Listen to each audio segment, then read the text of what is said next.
누군가가 나를 계속 보고 있다면 아마 신경이 쓰일 것입니다. 그래서 왜 보고 있지? 막 이런 생각도 하고 또 여러 가지 감정이 드는 게 이런 상황일 겁니다. 그런데 그 누군가가 하나님이라면 어떨까요? 오래전 책 가운데 아무도 보는 이 없을 때 당신은 누구인가?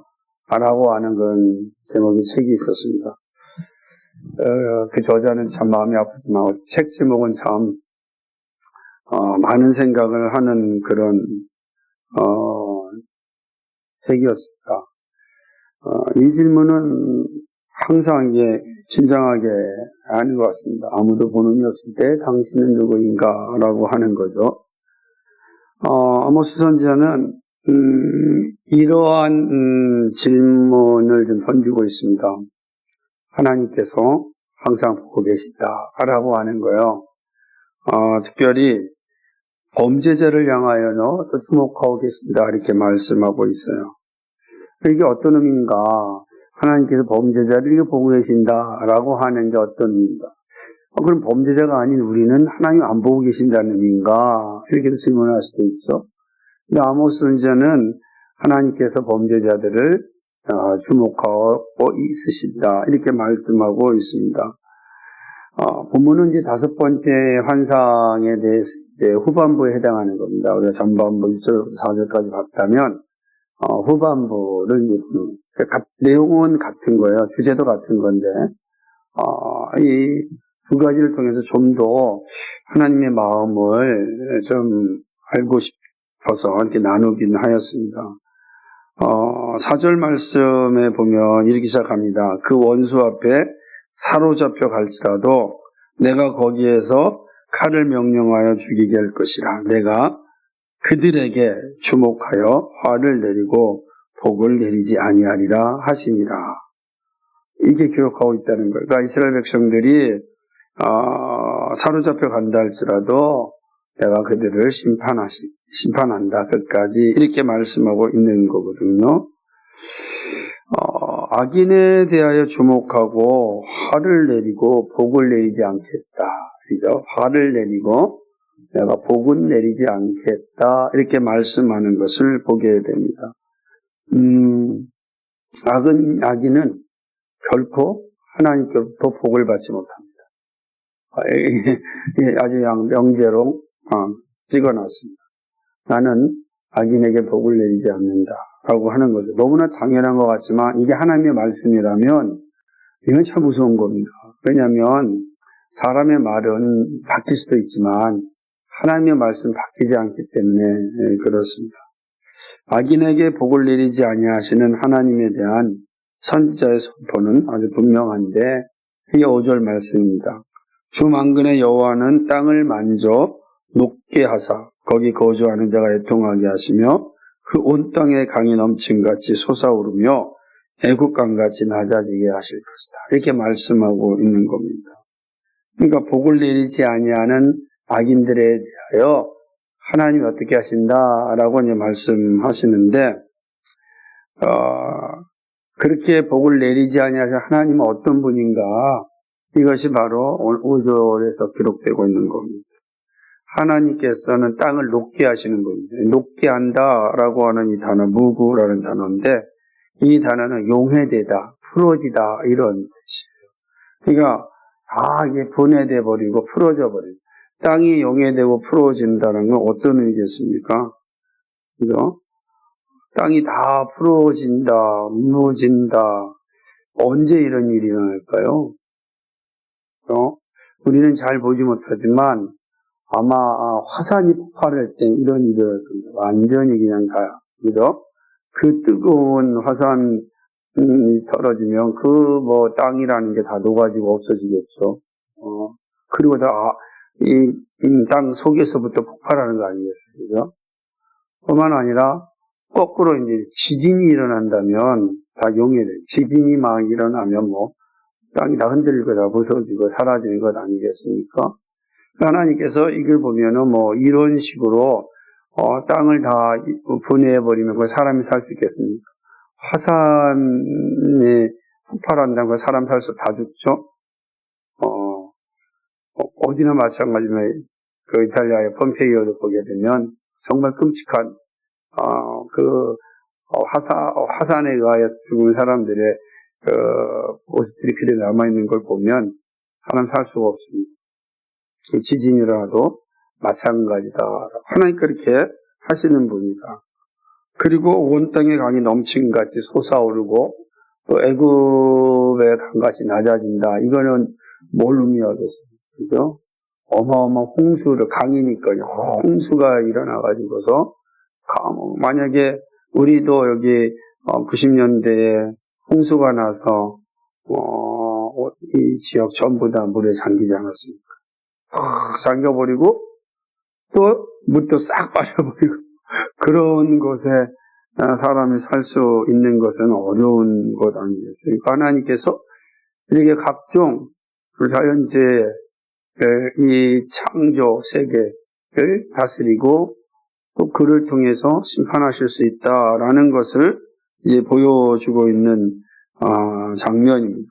하나님 어떤 분이신가라고 할 때 이 자연을 통해서 심판하시는 분이시다. 이걸 이제 보여주는 그런 그 심판 앞에 악인들은 결코 피하지 못할 것이다. 이렇게 말씀하십니다. 뿐만 아니라 6절에서는 이렇게 얘기합니다.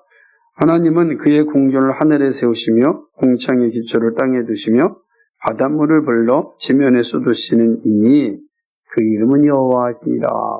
이 말씀 들을 때 어떻게 생각합니까? 여러분 이 땅 사람들 가운데 하늘에다가 집 지을 수 있는 사람 있습니까? 하늘 위까지 기초를 그래서 기초를 세워가지고 집을 세울 수 있는 사람이 있겠습니까? 그죠? 우리 인간이 정말 최대한 높이 올라가는 거 해도, 글쎄요, 지금, 저기, 두바이에 있는 그 빌딩이 가장 높다고 하는데, 또는 탑 중에서는 광초에 있는 광초 탑이 세계 1위다, 뭐, 이렇게 하는데, 그게 높아봤자, 그러면 사람이 다 볼 수 있는 건데, 과연 얼마나 더 높이 지을 수 있을지 모르겠지만, 하늘에다가, 구름 위에 하늘에다가, 여기 궁창이라 나왔잖아요. 그러니까, 궁창이니까 바로, 대기권에다가 집을 질 수도 없고, 그 밑에다 집을 질 수 있는 사람이 있겠습니까? 없는 거죠. 예를 들면은, 에베레스트 산이 그 구름 위까지 올라와 있잖아요. 거기에 사람이 살 수가 없어요. 집을 줄 수도 없는 거고. 5,000m 이상만 돼도 사람은 살 수 없는데, 이건 근데 하나님께서 거기에 궁창에 궁전을 지으신다. 이렇게 말씀하세요. 하나님의 전능하심을 사실은 나타내주는 모습입니다. 뿐만 아니라 바닷물을 다 육지에 쏟으신다 하잖아요. 여러분 바닷물이 육지에 쏟아지는 경우를 보셨습니까? 우리 봤잖아요. 쓰나미 때. 그죠? 쓰나미가 일면 그냥 바다의 모든 물들이 그냥 와가지고 육지의 고층 건물까지 다 삼켜버리고 또 많은 거죠. 하나님께 하실 수 있죠. 야, 정말 저 바닷물이 그 높은 파도를 줘가지고 육지에 있는 고층 건물을 다 옛날에 우리나라 영화 중에 해운대라고 하는 영화가 해운대 앞바다에 쓰나미가 일어나는 해운대에 있는 모든 고층 건물이 전부 다 바닷물에 다 잠기는 그런 장면을 만들어낸 그런 영화였습니다. 누가 그걸 할 수 있겠습니까? 사람이 할 수 있겠습니까? 사람이 쓰나미를 만들어낼 수 있을까요? 그래서 하나님의 전능하심, 이 자연을 다스리시는 하나님, 창조주를 사실 이제 이야기하고 있습니다. 하나님께 이러신 분이다라고 말씀하고 있는 것입니다. 전능하신 창조주 하나님이십니다. 자, 이해하는 하나님께서 이스라엘 백성들을 향하여 말씀합니다. 뭐라고 이야기하냐면 7절 말씀에 보면은 이렇게 이야기를 하는 거죠. 여호와의 말씀이니라 이스라엘 자손들아 너희는 내게 구수족속 같지 아니하냐 내가 이스라엘을 애굽 땅에서 블레셋 사람을 갑돌에서 아람 사람을 기르에서 올라오게 하지 아니하였느냐. 이렇게 이 말씀이 어떤 거냐면, 하나님의 이스라엘 향하여 말하기를 먼 땅 에디오피아 족속보다 조금이라도 나은 것이 있느냐, 이런 표현이. 구스, 함의 자손들이 퍼져 있는 땅이 이제 아프리카의 구스라고 하는데, 구스 땅은 지금의 에디오피아를 의미하죠. 그리고 여기 있는 거는 하나님께서 구스 땅에서 에디오피아 백성들을 데려오는 거, 부르는 거, 그거 이 모습과, 그러면서 말하기를 너희를 내가 애굽 땅에서 데려오는 것과, 그리고 블레셋을 갑돌은 크레타 섬을 얘기한단 말이에요. 그레데, 성경 그레데라고 지금 크레타 문명이 있는 그리스에 있는 작은 섬이에요. 그 섬에서부터 블레셋 사람들, 팔레스타인 사람들의 고향이 크레타 섬이에요. 크레타 섬에서 넘어와가지고 지금의 이스라엘 가나안 땅에 이제 정착을 하였습니다. 거기서 하나님 불러오셨다. 또는 아람 사람을 기르에서 데려왔다. 이 기르는 어디냐면 아람 지역이 아시리아를 얘기하는 겁니다. 시리아. 지금의 시리아, 예전의 아시리아죠. 아시리아의 땅 기르에서 데려왔다는 거죠. 그러니까 구스에서 에디오피아를 데려오고 이스라엘을 애굽에서 데려오고, 그래서 어디에 모여 있는 거예요 지금? 가나안 땅에서 지금 있는 거잖아요. 하나님께서 그 얘기하시는 겁니다. 그들을 다 올라오게 하였다라고 하는 거죠. 이렇게 말씀하심은 어떤 의미를 가지고 있냐면, 모든 민족이 다 하나님의 다스림 가운데 있다, 이걸 말씀하는 거예요. 하나님의 다스림 가운데, 이스라엘이 애굽에서 와 있듯이 내가 블레셋을 크레타 섬에서, 아람 사람을 기르에서, 구스 사람을 에디오피아에서 이렇게 데려왔다 라고, 별 차이가 없다는 거예요. 너희랑 큰 차이가 없다라고 하는 거죠. 이렇게 말씀하시면서 아주 이제 본격적인 이제 말씀하시고자 하는 내용이 8절 9절에 있는데, 이렇게 이야기합니다. 8절에 뭐라고 말하는지 한번 읽어볼까요? 시작. 내가 그것을 지면에서 멸하리라. 그러나 야곱의 집은 멸하지 아니하리니 여호와의 말씀이니라. 아멘. 대개냐, 보라 주 여호와의 눈이 범죄한 나라를 주목하노니, 이게 얘기합니다. 내가 지면에서 멸하리라. 이게 범죄한 나라가 어디죠? 북이스라엘을 얘기하는 거잖아요. 내가 범죄한 나라를, 너희 똑같다는 선민이라고 하지만 다 하나님께 데려왔다라고 이야기하면서 범죄한 나라를 내가 보고 있다. 그리고 내가 너희를 지면에서 다 멸할 것이다 라고 하면서, 그러나 야곱의 집은 온전히 멸하지 아니할 것이다 라고 이야기하는 것입니다. 왜 야곱의 집안은 멸하지 아니했을까요? 언약 백성이기 때문에. 하나님이 이스라엘 백성과 언약을 맺으셨기 때문에 언약 백성, 그 언약 백성이라는 것은 그 범죄한 나라들 가운데 온전한 신앙을 지킨 남은 자를 의미하는 거죠. 언약 백성이자 남은 자. 우리가 마치 이 거대한 교회사의 역사 가운데 타락하지 않고 끝까지 믿음을 지켰던 우리의 선조들이 있었듯이,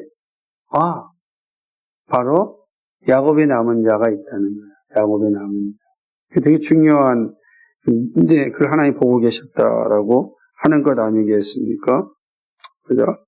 하나님은, 다시 한번 북이스라엘을 향하여 심판하시는데, 9절 10절입니다. 보라 내가 명령하여 이스라엘 족속은 만국 중에서 체질하기를 채로 체질한 같이 하려니와 그 한 알갱이도 땅에 떨어지지 아니하리라. 내 백성 중에 말하기를 화가 우리에게 미치지 아니하며 이르지 아니하리라 하는 모든 죄인은 칼에 죽이리라. 이렇게 말씀하셨습니다. 그러니까 이스라엘 족속을 만국 중에서 체질한다. 체질한다는 게 키질한다는 거랑 똑같은 거잖아요. 이렇게 해가지고서 예를 들자면은 우리가 알곡과 이 가라지를 걸러내는 가장 좋은 곳, 찌꺼기와 함께 찌꺼기를 갈라내고 알곡을 나무려면 어떻게 되겠어요? 요즘 뭐 기계로 하지만 옛날에는 키질로 집어넣고 막 이렇게 하면은 막 올리고 내려가면 알갱이는 땅에 떨어지지만 나머지 이 가라지들이나 껍질은 다 공간 속으로 사라지는 거죠. 그럼 이제 알곡만 남는 거 아니겠어요? 알곡은 땅에 떨어지잖아요. 하나님께서 만국 가운데 그렇게 하겠다는 게 뭡니까? 이스라엘 백성을 만국 가운데 키질한다는 거예요. 그 말은 열방에 수없이 많은 뭐죠? 공격, 또 전쟁 이런 것 가운데 하나님께서 이스라엘 백성을 내버린다는 거예요. 거기 살아남은 자가 있겠죠? 그리고 이방이라는 것은 하나님을 믿지 않는 자들, 우상을 섬기는 자들 가운데 이스라엘 백성을 던져놓은 거죠. 실제로 이 말씀이 그대로 성취되지 않습니까? 아시리아에 잡혀갔습니다. 포로로 됐습니다. 이스라엘이. 거기는 어떤 거? 우상의 나라입니다. 거기 우상의 나라에서 믿음을 지키고 신앙을 지킨다는 거 쉽지 않겠죠. 치질을 하는 거예요. 우상의 나라에서. 그리고 아시리아가 또 어디에 멸망합니까? 바벨론에 멸망합니다. 그러니 아시리아에 있던 북이스라엘 10지파가 어떻게 되죠? 또다시 바벨론에 의해서 또 강제 이주당합니다. 그게 어디로 간 거죠? 우리가 알고 있는 아르메니아 땅으로 다 간 거고 페르시아 땅으로 다 간 거죠. 그리고 페르시아에 의해서 또 유대인들을 다 포로로 잡아갑니다. 그러니까 그 전 지역에 다 흩어진 거죠. 키질을 당해서 과연 그런 우상의 나라, 이방의 나라에서 믿음을 지키고 살아남을 사람이 있겠습니까? 어떨 것 같아요? 하나님 말씀하잖아요. 이렇게 얘기합니다. 알곡은 하나라도 땅에 떨어지지 않게 하시되 하나님의 택함 받은 자, 언약 백성들은 그 엄청난 기질 가운데도 살아남는다라고 하는 거예요. 약속이죠. 그런데 그 가운데 나는 잘못한 게 별로 없으니까 화가 나한테 미치지 아니할 것이다 생각하는 사람이 있었습니다. 하나님께서 뭐라고 얘기하십니까? 그런 자는 결코 멸망을 피하지 못할 것이다. 이렇게 말씀하는 거예요.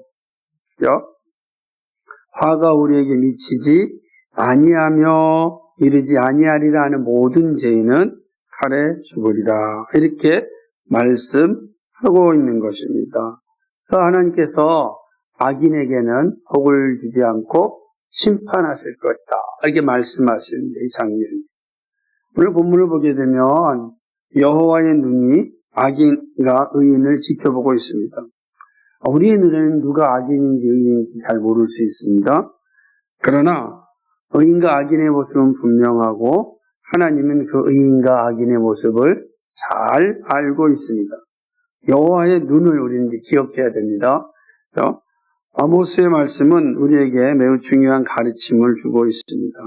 그러니까 우리가 종종 잃어버릴 수 있는 것, 망각할 수 있는 것을 우리에게 알려주십니다. 그 가르침이 어떤 거냐면 첫째로 이러한 겁니다. 하나님의 눈을 기억해야 한다는 하나님의 눈. 여호와의 눈. 이해하시겠어요? 이스라엘 백성은 다윗의 눈을 이렇게 지폐에 기록되어 있는데요. 저는 그런 의미에서 아르메니아의 돈의 지폐에는 뭐가 기록되어 있을 것 같아요? 그러니까 이스라엘에 있는 다윗의 눈이 기록되어 있어요. 그죠? 그런데 그리고 우리가 잘 아는 1달러에도 그 다윗의 눈이 있고요. 그런데 아르메니아의 지폐에는 뭐가 기록되어 있을 것 같아요? 나중에 알려줄 거예요. 지금 안 알려주고. 책에 나오면 볼 일이 할까봐. 재미있는 건요.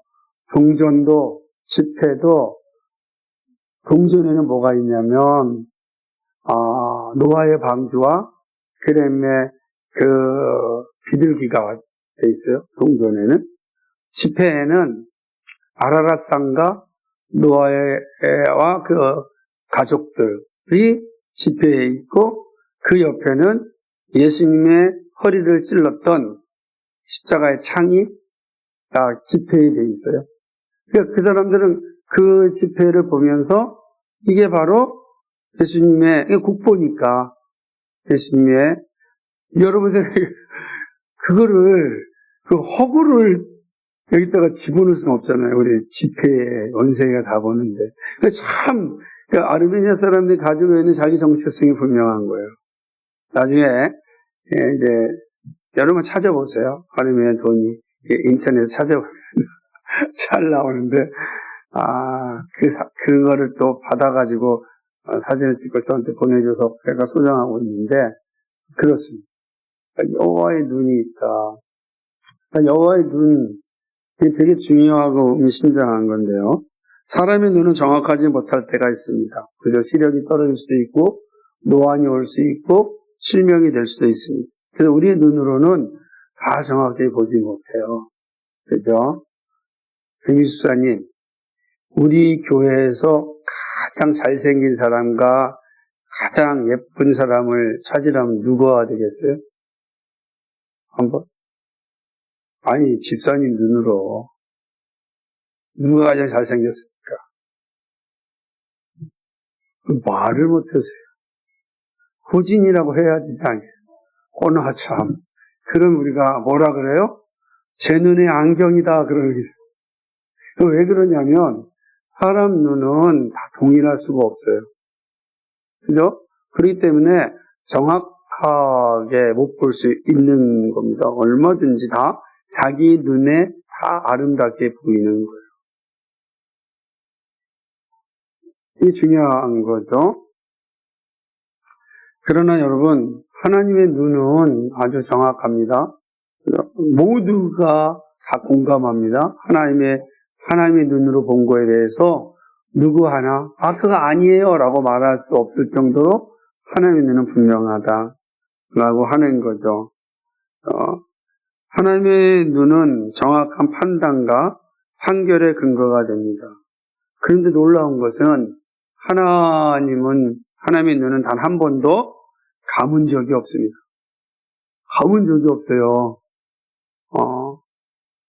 시편 121편 4절에 보니까 이스라엘을 지키시는 자는 졸지도 아니하시고 주무시지도 아니하시리로다. 그러니까 졸지도 않고 주무시지도 아니하시는 하나님이 보고 계신다 라고 여호와의 눈이 그렇습니다. 하나님은 항상 우리를 살펴보십니다. 아무도 보는 이 없을 때도 우리를 보고 계십니다. 우리가 눈을 감아도 하나님은 감지 않습니다. 아이들이 무서워 자기 눈 감잖아요. 안 보면 그만이니까. 그렇죠. 근데 하나님은 한 번도 눈을 감지 않으십니다. 이 사실이 믿는 우리들의 삶을 강하고 담대하게 합니다. 반면에 악인들을 향한 하나님의 심판은 틀림이 없습니다. 악인들을 보십니다. 죄를 기억하십니다. 그래서 정확하게 판결하십니다. 사람들의 판결에는 어려움이 있습니다. 실수가 있고 왜곡이 있을 수 있습니다. 그래서 재심이라는 것도 있습니다. 근데 하나님의 심판은 재심이 없어요. 그게 첫 번째 판결이자 마지막 판결. 그래도 누구도 그 판결에 대하여 아무 말도 못합니다. 왜? 하나님은 늘 보고 계셨기 때문에. 하나님 보신 것을 판결하지 남에게 들은 것으로 판결하지 않는다고요. 보신 것으로 판단합니다. 그러니 틀릴 수가 없죠. 하나님 그렇게 보고 계신다라고 하는 것입니다. 그러므로 우리는 하나님의 눈을 여러분 기억하셔야 항상 하나님이 보고 계신다. 의인도 악인도 하나님은 항상 보고 계신다라고 하는 것이죠. 이 두 번째 가르침으로 갑니다. 그런 측면에서 언약 백성은 하나님이 지키십니다.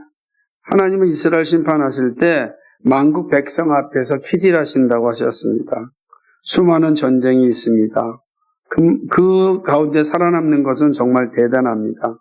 대부분 죽임을 당하지만 살아남은 자가 있습니다. 뿐만 아니라 수없이 많은 우상의 나라에서 각종 유혹과 미혹에 시달릴 수 있습니다. 그런데 그 가운데도 믿음을 지키고 남아있는 사람이 있습니다. 그게 하나님 나라를 만들어 가거든요. 교회가 세워졌다고 해서 모든 모두가 다 교회를 끝까지 지키지 않아요. 참 놀랍죠? 그런데 분명한 것은 하나님이 택한 사람을 통해서 하나님의 교회는 하나님이 지키십니다. 그것도 끝까지 지키십니다. 이 사실을 보여주는 거예요. 하나님은 그들을 알곡이라고 말합니다. 알곡은 땅에 떨어지지 않습니다. 이것은 언약 백성에 대한 약속을 의미합니다. 첫사람 아담부터 언약 백성에 대한 하나님의 일하심은 멈추지 않았습니다. 인간의 타락과 반역에도 불구하고 하나님이 하신 언약에 대하여 항상 신실하셨습니다. 그래서 디모데후서에서 바울은 이렇게 이야기합니다. 우리는 미쁨이 없을지라도 주는 항상 미쁘시니 자기를 부인하실 수 없으시니라. 우리는 신실하지 않더라도 주는 항상 신실하니 자기를 부인하실 수 없으시리라. 그렇습니다. 이 신실하심이 언약 백성을 지키시고 인도하십니다. 언약 백성의 자부심이 어디에 있느냐? 바로 하나님의 신실하심에 있습니다. 우리의 자부심이 어디에 있느냐? 하나님의 신실하심에 있습니다. 놀랍지 않습니까?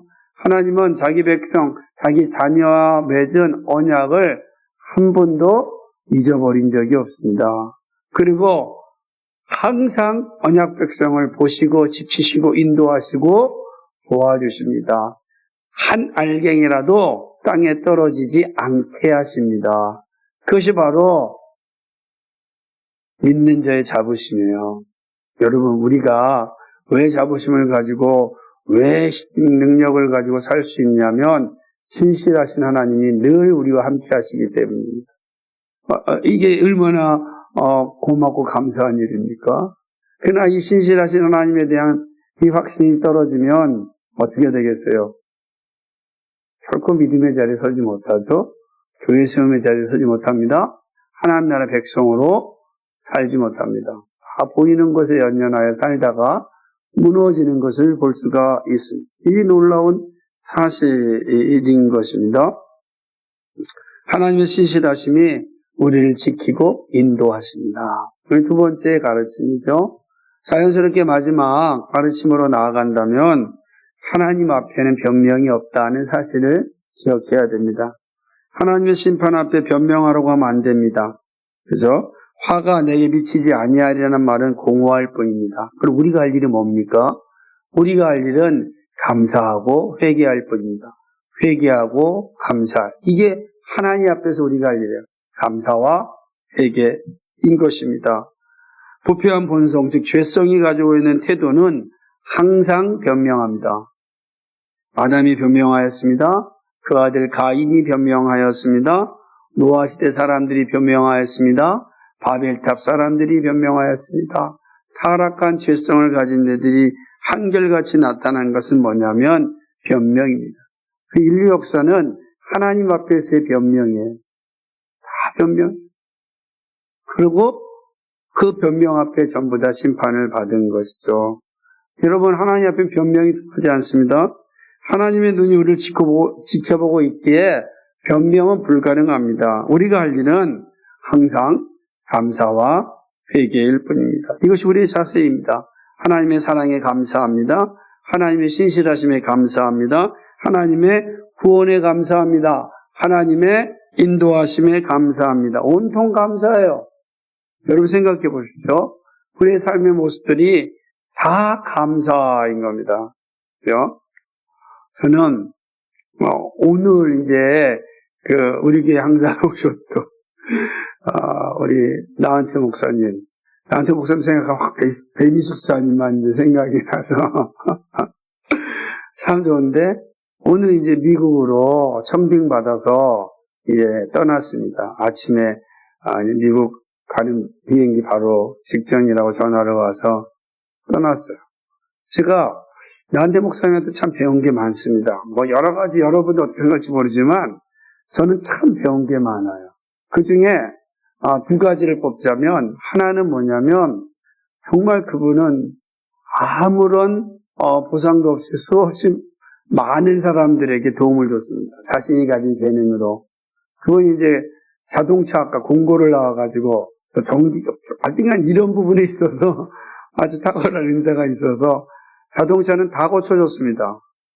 제 차도 그냥 한번 큰일 날 뻔했는데 그냥 혼수 가서 그냥 다 부속품 사와가지고서 저 바로 그냥 작은 차도 고쳐주고 그랬습니다. 그러니까 정말 많은 사람에게 그렇게 고쳐줬습니다. 참 감사하죠. 두 번째는 감사하다라고 하는 이 말을 배운 겁니다. 우리 맨날 혼내죠. 다행이다. 그리스도의 언어가 아니다. 감사하다. 이게 그리스도의 언어다라는 것이 저한테 인식되어졌습니다.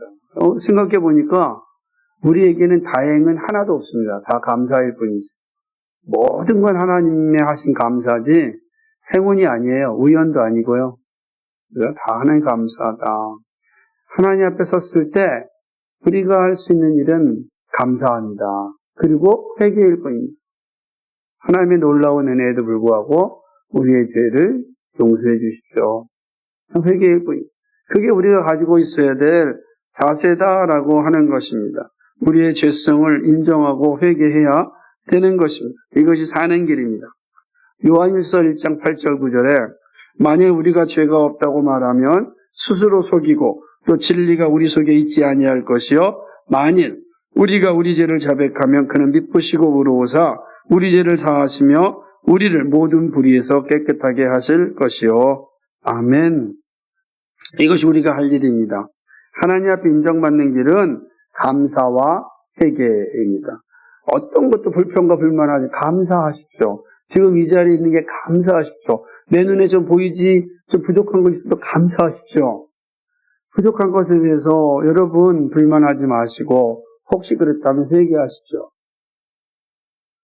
우리가 하나님 앞에 할 수 있는 건 감사와 회개. 그게 우리가 할 일이에요. 그죠? 감사와 회개. 잊지 마십시오. 변명하지 마세요. 감사하십시오. 회개하십시오. 그것이 정말 알곡 백성, 언약 백성의 자세다. 우리의 자세가 여기 있어야 한다라고 하는 것입니다. 말씀을 맺습니다. 악인을 보시는 하나님이십니다. 악인을 향하여 반드시 심판하십니다. 그러나 언약 백성은 반드시 지키시고 보호하십니다. 그러므로 언약 백성의 자부심을 가지고 살아가야 합니다. 그래서 악인을 주목하시는 하나님을 딱 보면서 우린 감사하는 거예요.